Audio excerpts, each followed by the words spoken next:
Hello everybody, welcome to Refuel Lesson 4 of our Run Strong digital course platform. And today looks a little different. I'm not in my workout clothes. I'm just here to talk to you about fueling your body. I'm in my kitchen. Figured it'd be the perfect place to chat about the importance of, yes, we need to get our workouts in, make sure we have good form, make sure we're adding our mobility and strength workouts. But if we're not fueling our bodies properly to be able to sustain our lifestyle of running, we are not going to stay injury-free and we're not going to get faster.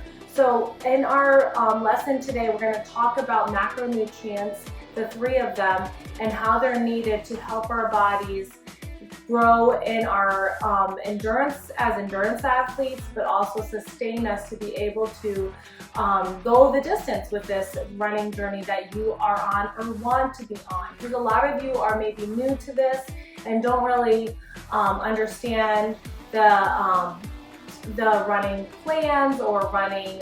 There's just so much at the social media and everybody has their opinion on how you should go about everything. So I'm just going to give you some foundational principles that you can use and start incorporating into your diet to help you run with your running. So there's the 3 macronutrients. You have your carbs, you have your protein, and you have your fats. And this is all in our lesson that we're going to go through together. So let's talk about those 3 macronutrients in detail. Now, when it comes to your body type, your age, your weight, and your activity level, everyone has a certain caloric intake that they need to take in. Because if you're expending energy, you need to fuel yourself to be able to do and keep going on your journey of fitness and just life. I tell people that come to me that don't work out and they want to know how much they should eat in the day. You need a baseline of calories just to be able to live and to do your life. So that is the goal of today, is to kind of give you insight that you need to eat. Food is fuel, and you need to eat it to be able to live and live well. So let's talk about, so if I had a person that is like in her 40s, she's 5'8", and she runs 6 days a week, she would have like at least probably close to 2,000 calories a day. I'm just giving a blanket statement. I don't know her. I'm just giving this is a random person out of the top of my head. And she would need a certain amount of carbs, a certain amount of protein, and a certain amount of fat to get into those that calorie intake that she needs to perform well. Now the problem is a lot of us tend to gravitate towards a lot of fats in our diet, or we love our carbs, or we love our protein, or we don't get enough protein. That's what I see with a lot of athletes. We're not getting enough protein to sustain our muscle building process. So today we're going to talk about as a running athlete and what we need, and also when we're doing events such as like a race, what kind of carbs we need to take in, and what does the protein aspect look like. So if we were working one-on-one, a lot of my clients, we work one-on-one to give you, here's what you should have for calories, this is your protein for the day, the carbs for the day, and your fats. And I have found that a lot of my clients feel better, they run better, and they are able to recover faster as well when they are on a plan of a macro following diet. Okay, so if you want, what's next is our last lesson together. What's next is actually having a coach that gives you the running program, strength, and also a nutrition plan, because it all goes together. If you don't have one, the other one's not going to work as well. Okay, so I hope that helps you. So when we are talking about carbs, let's talk about roughly, I have 40% carbs a day of my diet because I'm an athlete and I run a lot and I'm expending a lot of energy. So I need to make sure I have my carbs. So before a huge event like a marathon, I am carb loading at least 3 to 4 days before. I have found that's been really successful for me. That might be an added 50 to 100 carbs on top of 100 grams, we go by grams, of my percentage that I have each day. So if I'm normally 40%, I'm going to like 45 to 50%. It sounds like a lot, you're gonna feel fluffy, but it's gonna help you when you are really going into a hole with that marathon, you are expending so much.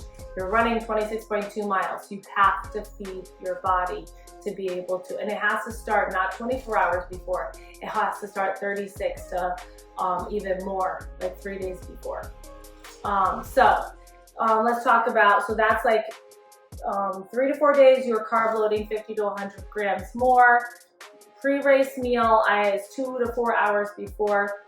You want it to have good carbs, what you have been used to, whether it's like a banana with some good peanut butter that has the protein and the fat, or a bagel with the cream cheese, whatever that you're used to, nothing new. Practice before your long runs with the fueling that you're going to use on race day. So make sure you have that so you can go use the restroom. If you don't have it, so, and then what I do pre-race snack is 30 to 60 minutes before, like a gel. So that is something easy just to get in, or if you like your energy bar or energy drink, something that's getting that 30 to 60 minutes beforehand. And that's roughly like 50 grams of carbs if you can. And then during the training, aim for either 30 to 60 grams of carbohydrates per hour, if not per 45 minutes. Like around mile 4 is when I want to make sure I'm taking a gel. I found that mile 5, it's too late. So the more you practice, that's why I'm saying you don't just wait till race day to practice your fueling strategy. You have to practice it before. Okay, so that's carbohydrates during events. Carbohydrates, just on the general, you want to shoot for complex carbs, which are very good carbs, like you want the brown rice. White rice is fine. That's probably somewhat less fiber, especially as a runner. You don't want to be having to use the restroom all the time when you're running. You want to get that done beforehand. And then I just like quinoa, which is actually a good source of protein as well. I love sweet potatoes, are so fantastic with all the nutrients that they give. So just kind of, I have a whole chart that you can use and research, and we'll talk more about that either one-on-one or in our group sessions. But having complex carbs is important on your day-to-day carbohydrate intake. When it comes to when you're like racing, like those simple carbs, like the gels, like that's your simple, like that's like straight up like sugar. You need that because your body is burning and you need to like replace it to keep that blood sugar straight on. Okay, so let's talk about protein. Is so important. I think we forget the need of protein. Protein, when we're working, our bodies are tearing down our muscles and we need to replenish them. So having adequate amount of protein, which is for runners, I shoot for 30%. So 30% of your total intake of calories should be focused on protein. So have some hints to do that. Add a protein at every meal and snack, because some people are like, how do I get 100 plus grams of protein? If you add 30, 60, 90, you at least have 90 grams in 3 meals. So you can do this, you just have to plan and make sure you're getting it in. So make sure you're doing that. Include protein source in your post-training meal or snack. So like I said, you're tearing down your muscles when you are running and lifting and all of that. After your workout, go have a protein shake or something that's a source of protein that is going to help you recover faster and help those muscles rebuild. So please, please, please do that.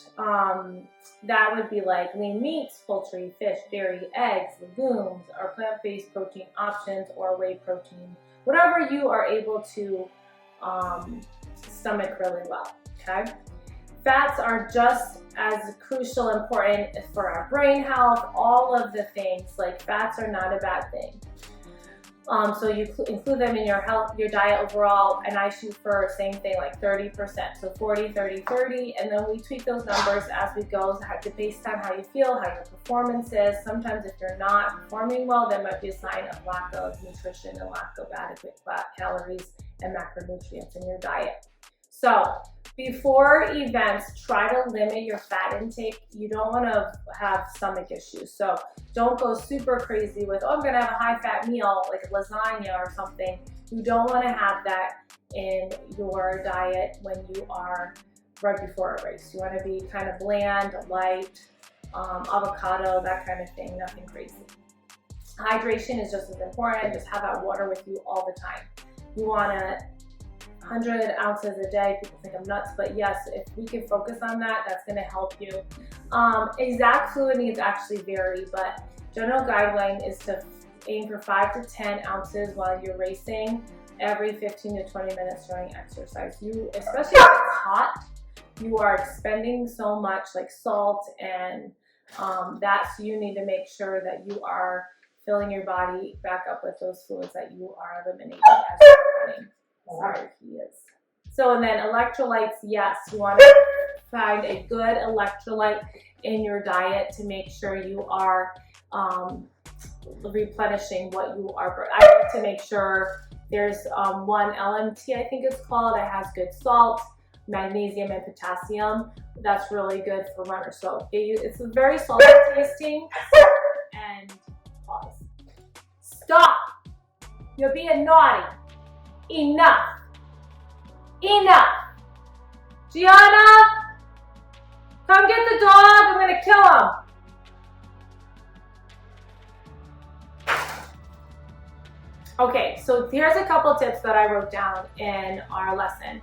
Individualization. Your needs vary based on it. So if Joe Smo is having this amount of calories, that doesn't mean you need them. We need to find out what works best for you. That's why it helps to have like someone to give you a guideline on what works and having that accountability. So that's like what's next in this journey is, yes, I'm giving you the basis of what you need as an athlete, but also having someone speaking into that each and every week and cycle is important. Okay, so an experiment during training. Don't just like rush into a race and try to think you're gonna do LMT supplements while you're racing and you haven't practiced that. What if your stomach doesn't enjoy it, or there's so, you don't want to do anything new on race day. So that's why training is called training for a reason. We're training our stomach, we're training our body, we're training our heart, we're training our mind, we're training all of those things to make us become the best runners that we can possibly be. So read through our before the marathon, during the marathon. I've really talked about that already, and I hope this lesson is super helpful. Make sure you do your worksheet. That will help kind of reinstill what we've already talked about, and we will be meeting either one-on-one or in our group session to talk more about this in detail and answer questions, because questions are what help us learn from each other and learn together. So thank you for joining, and I will see you next time for lesson 5. Bye, friends.